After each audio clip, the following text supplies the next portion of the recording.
Hello everyone and welcome to the Woman's Cave. Okay, I was gonna let it go because it'll be the first time I did a show without saying recording in progress might be the best thing on Zoom that is happening right now to me. Because before I would just jump ahead and I'd be talking and then like 5 minutes later it'd be like, and the recording has started, and then I'd be sitting there, I'm like, oh my word, I have to start all over again. And I never would. I would just keep going from the middle. But if recording has started, it means that I can just start and I know that I did it correctly. I am so sorry if you've been here like for the last 20 some shows. Every time you're like, is she gonna let it go?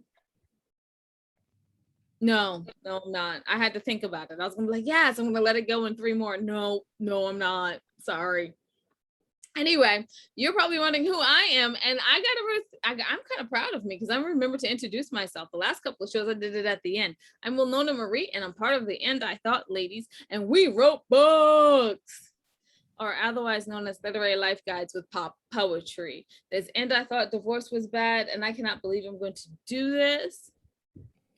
But I was like, I should reach over and get it. Nah, I'm not going to. And I Thought Being Grown Up Was Easy. If Only I Were Me, a memoir in verse.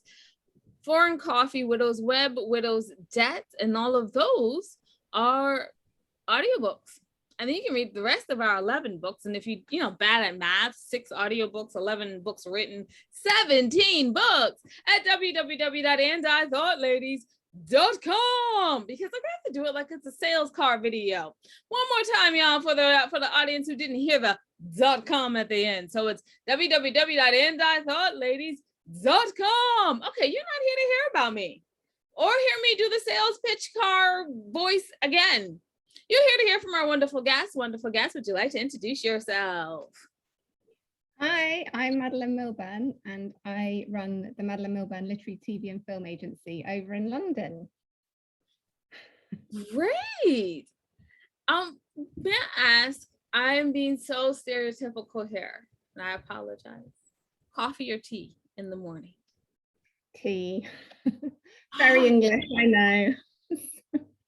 No, I'm loving it because most people we have, and I'm like, coffee or tea, and they're like, coffee. And I'm like, oh, that doesn't feel English at all. So I'm very happy.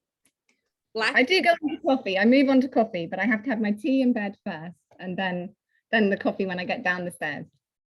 All right, I'm going to bounce on that one more time. I'm going to handle that question one more time. So do you do tea at the office? Like, because I was watching this whole video and they were like, if you know how to make a cup of tea, you might be able to only work like 4 hours out of the day, just getting everyone tea. Do you know, because of COVID, we can no longer make each other tea, which is such a shame. But it used to take, as the agency got bigger, it would take longer and longer to make the tea for everyone. And I was, I always like to share that around. And I like to make tea for people, and literally trying to make 20 cups of tea, having grown from a small agency of say 6 people to 20, it's pretty much impossible. So it all arrived at the right time. Oh, okay. So it is true. Yeah, maybe I should get a job in England. Nah, that's okay. I'll skip it. So I feel like we should get finished all of the questions that everyone wants to know. Namely, like, how do you get a literary agent? What are you looking for? What do you look for in a query letter? But we're going to push that all to the end. You said 6 people to 20 people. How do you do success so well? Well, basically working nonstop for years and years and years. It's taken it's taken a while. I set the agency up 10 years ago, coming up to the 10th anniversary next year. And yeah, it was just working nonstop, weekends, no holidays, just doing everything myself, and then gradually growing. The authors got more successful, and so we had to grow to support the authors, and it worked like that. So do you want me to say who's on the list, or do you need any?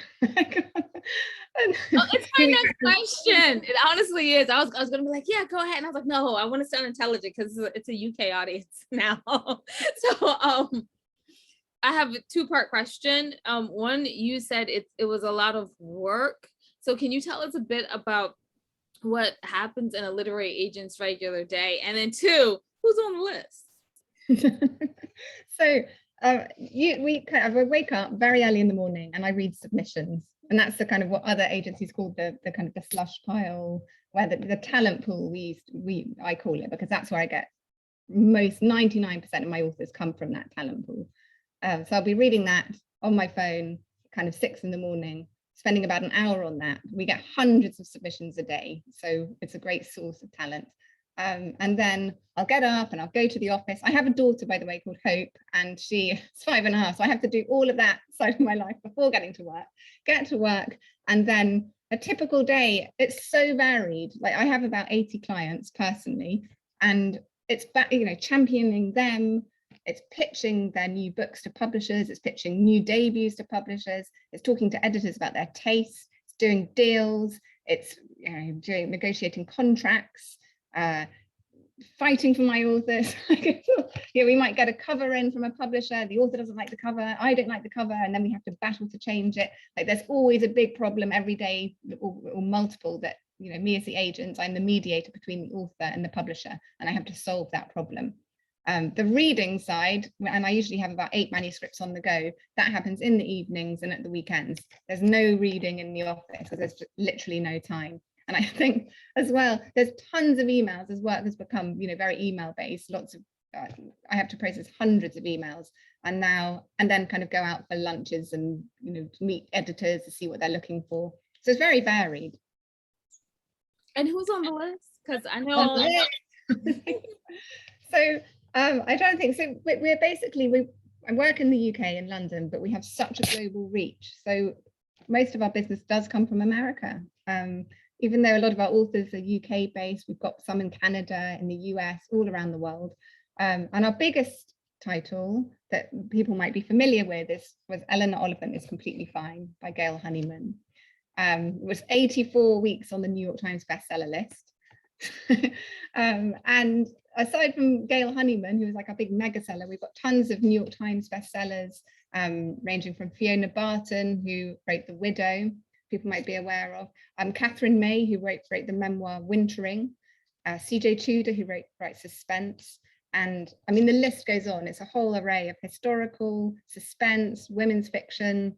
We could do children's and YA as well. We do non-fiction. So the whole range, basically.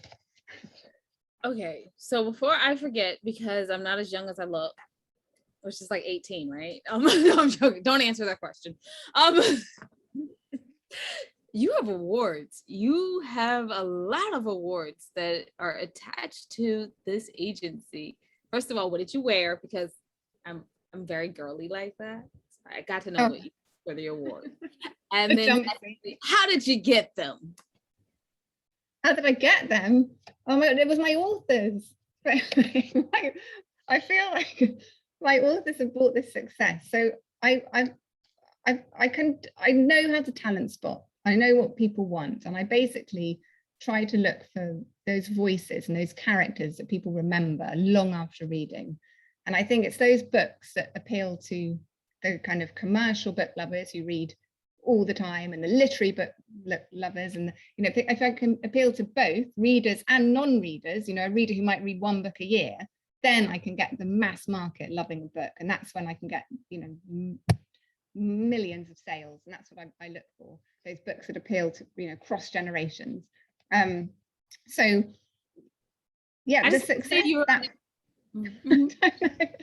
I mean, my authors are incredibly successful because they're like my family. I look after each one of them. I care for them. I champion them, and I make sure the publishers do their jobs. And it's fine also marrying up the author with the right publisher for that author. So it's like matchmaking as well. And that's where the magic happens, when you have an amazing editor, but then an editor who's also a leader who can get the sales and marketing team on board, and where all those things work well together. And you can usually tell that before the book's even published. So yeah, it's a really hard question, because I'm always looking at the things that kind of aren't working and need to do better. Well, I mean, otherwise you won't be able to find your success and grow. And I'm a bit of a narcissist. I'm gonna talk a bit about me, although it's your interview. So I apologize sincerely. Oh, please do. So I find that a lot of the times, like, people go, "Oh, I think you've done pretty good in your career," and immediately all you see are the cracks. Yeah. And you're like, where?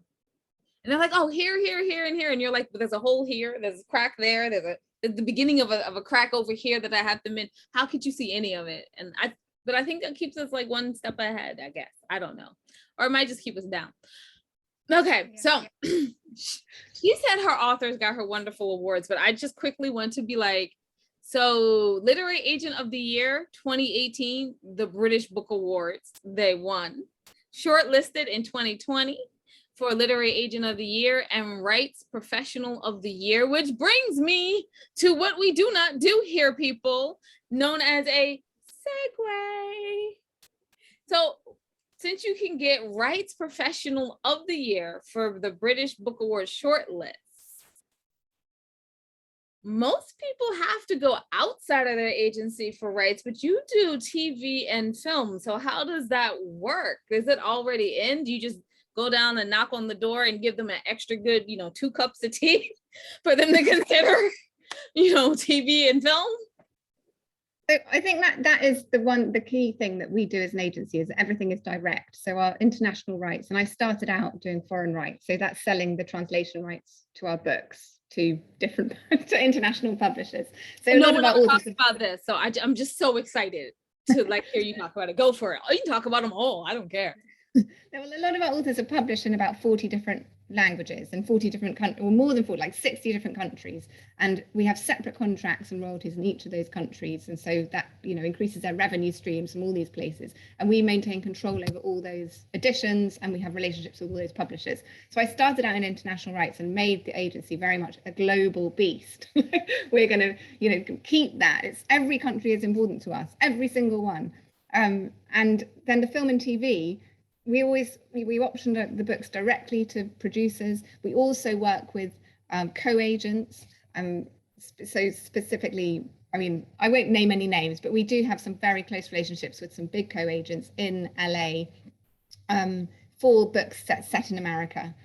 But the books that are set in the UK and kind of more domestic, we work with our film and TV agent who sells all those rights directly to producers over here. So it depends on the book. Who's going to handle it. But again, even with working with a co-agent, we're in every meeting, we are there with them. We're kind of seeing, they might have those connections, but we are there with our author, making sure they choose the right person for their book. So yeah, it's exciting, the film and TV. I think that's the one thing that I'm always like, oh, film and TV. It's taken 10 years. We option almost every single book and things, but now finally, next year, we're getting 5 things have been greenlit and are actually going to get made. And that is going to be the next stage of the agency. So I'm so jealous. I don't want to do the amount of work you did, but I'm so jealous. Okay. Finally, we can have our agency, and we want to have an agency on the ground in the US. So that would be exciting. Oh, that would be terrific. I would bring you a cup of tea because I'm not making it. I know I'm not going to do it well. Just like Starbucks, or I don't know, tea cafe from around the corner. Here you go, extra large too. I love that. It could definitely happen. So now let's get to the questions everyone wants to know. I'm going to ask it as one question. I have to ask every time a literary agent comes on. Since you are a literary agent, what are you looking for right now to represent? What do you look for in a query letter? And the last one is, how do you know you wrote a good book that you would want to represent? Well, I could go after trends and say I want this, I want that, I want more because this book's doing well in the market. But actually, I go for character-led fiction and a very unique voice or a different way of telling the story.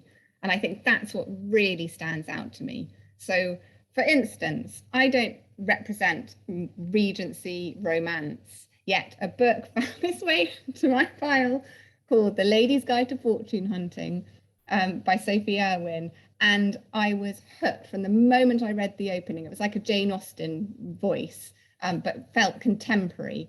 And that was it. And I thought, oh my gosh, what am I going to do with this? But actually I've placed it with publishers who aren't going to publish it in the Regency rom-com romance genre. They're going to publish it as a kind of classic for your mother, your daughter, your sister. And that's all being part of the whole kind of publication package. So really that was a voice that appealed to me, and a very strong kind of female character. And it was the same, with Eleanor Oliphant. It was that character that I couldn't get out of my head. Eleanor Oliphant was this kind of she was much stranger before the editing, but that I was fixated by that character. If you look at all of the big characters in history, and even like Lee Child, you remember his books for Jack Reacher. You remember Romeo and Juliet, the characters. And you can go on. Harry Potter, it's the character. I mean, some people might know all the plots and ins and outs of every book, but for me, I remember that character. So that's what I look for, and a very compelling voice. And I look for books now that are working. I predominantly go for kind of book club fiction that addresses, has like a moral dilemma, or issue driven. I want to start a conversation.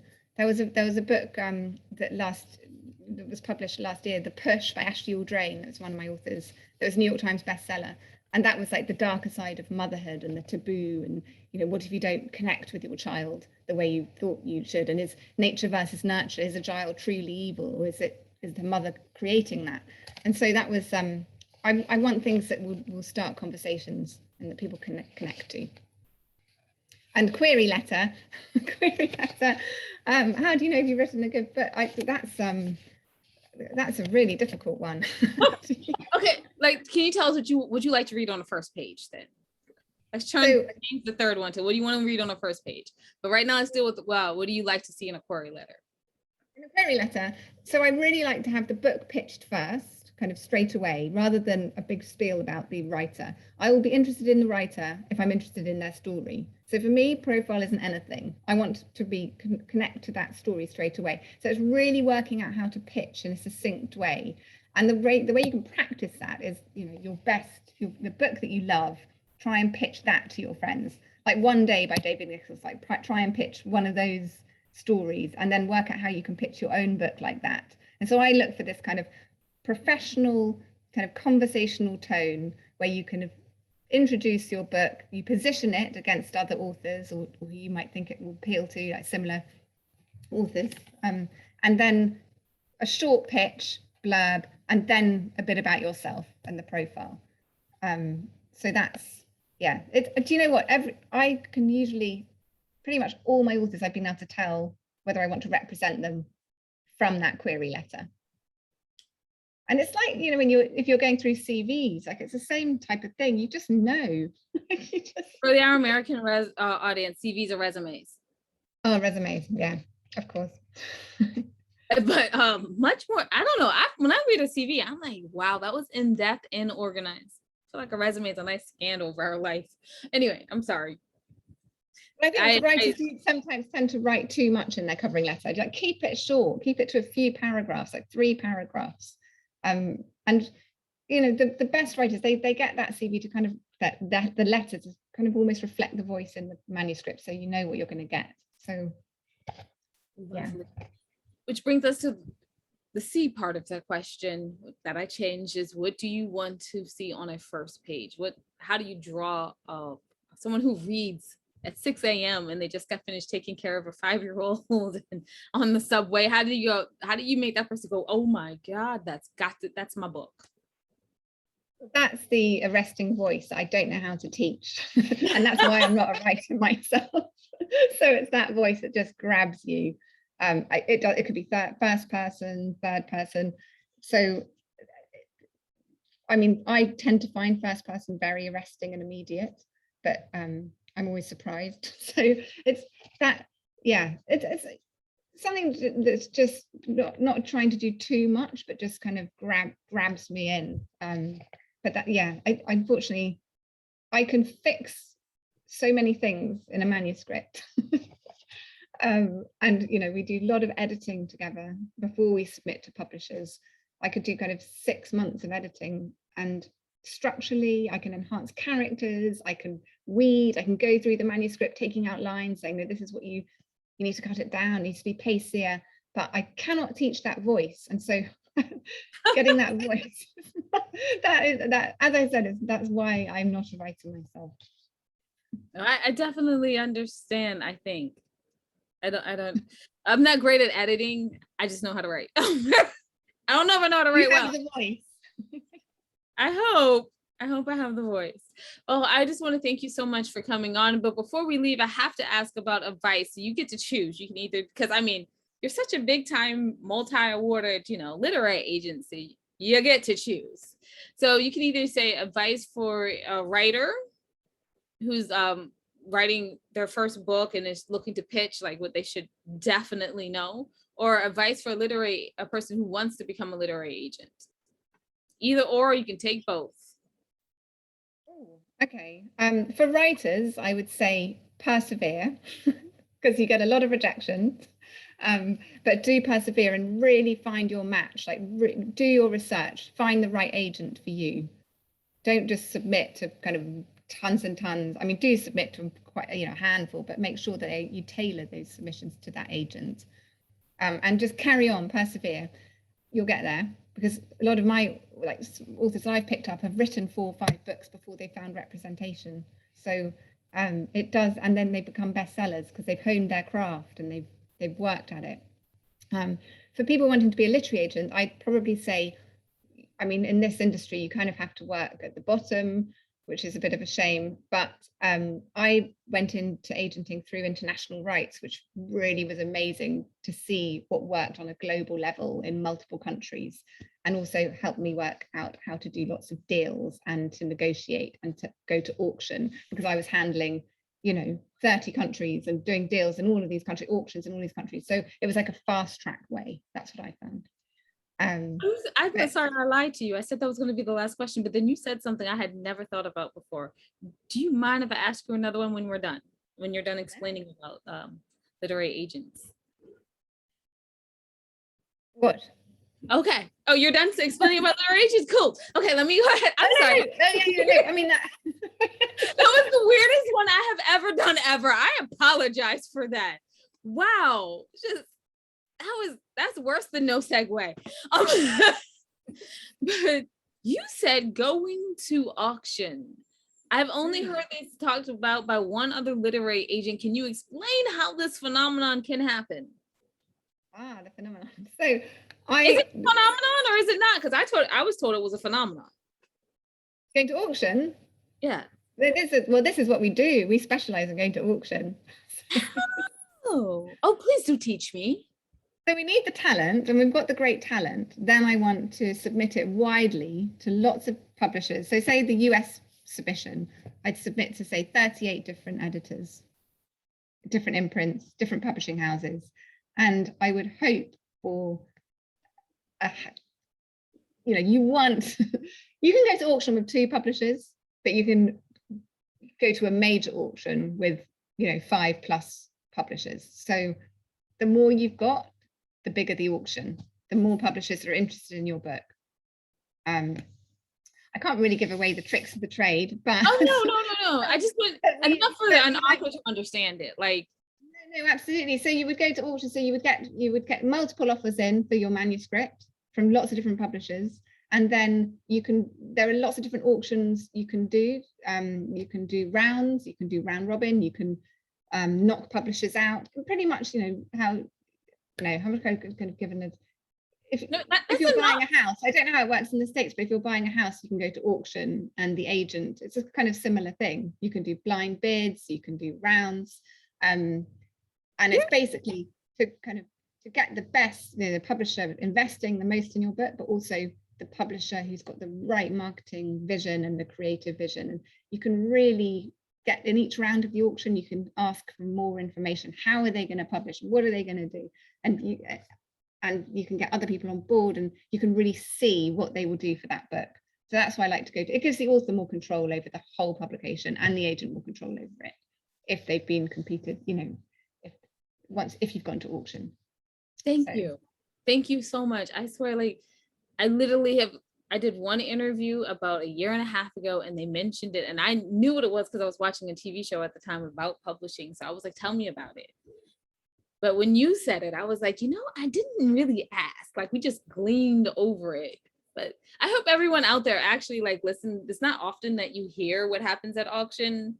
I had to go to a class about publishing to hear about an auction in the first place so that I would know what it was, and then watch the TV show on it and then do the interview. So I hope you paid attention. All right.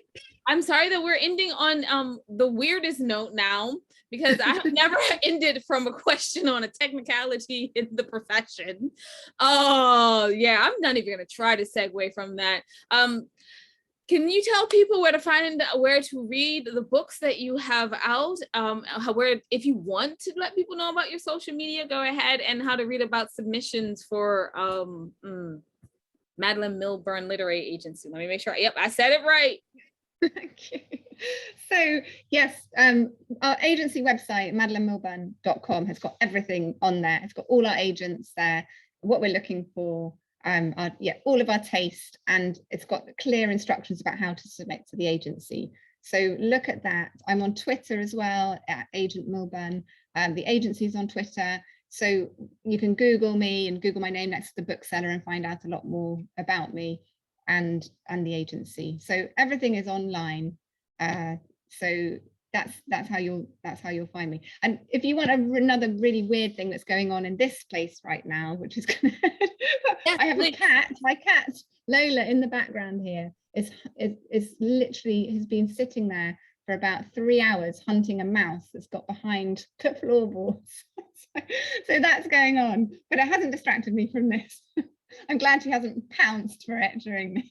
I was like, you have the focus to build an literary agency this size. I'm sure the cat isn't going to disturb you, but it is nice to know the cat is doing their job. It's so it's great. Can I also say that we really love finding talent? This is what we're known for: finding and launching new authors, and that, you know, it brings us joy. So please do send your work to us if you are writing. Okay, that's the first time that's ever happened either. I hope the authors watching this will take you up on that offer. Okay, I'm gonna wrap it up on my side. So I'm Winona Marie, part of the And I Thought Ladies. Every time Jade does it, she never does those two things together. I don't know why at the end I'm like, ooh, I need to introduce myself. And you can find out everything that your ladies are up to at www.andithoughladies.com. You can go down to the middle of the page, and there are the charities that we proudly support. We ask that you please take some time, look at them to help them out, especially as they recover from this pandemic. They need the assistance. So we thank you in advance for giving them that assistance. And remember, y'all, that wisdom is, oh, wow, I put a Southern twang on that today. Remember, y'all. Remember that wisdom is all around you if you're open to finding it and accepting it. So peace and love, you guys, from Winona and the Missing Jade. Bye-bye. Oh, yeah. Thanks for listening.